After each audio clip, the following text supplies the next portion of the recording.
Ken, thank you for going to be in the documentary. I had a couple questions. How do you see Asians in America? In certain areas, they dominate.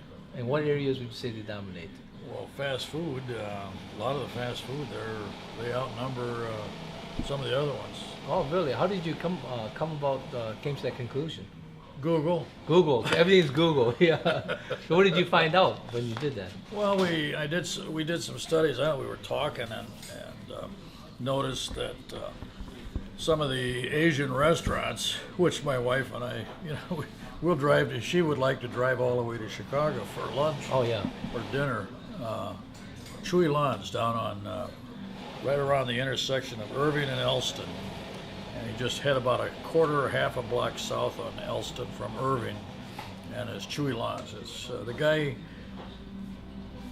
beats anything in Chinatown. Wow. As far as flavor, taste, I don't know. Maybe just for the American taste buds, I don't know. But you'll get it. He does all those Taste of Chicago venues down there. And I think he gets into a lot of fancy desserts. So that's why you and your Well, wife.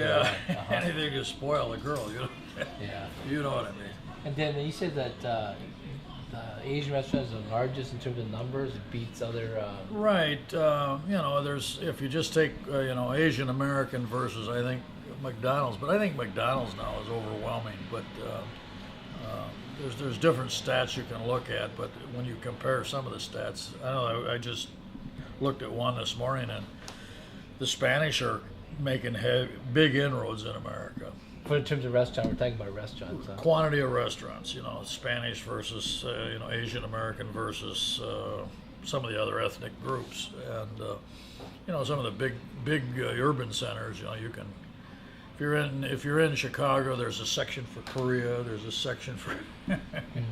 You just move around the city and you can find it. Milwaukee, it's not fractured like Chicago. I don't know if you want to use the word fractured, but it's there's a lot of enclaves in those cities where they family together. They just tend to live together.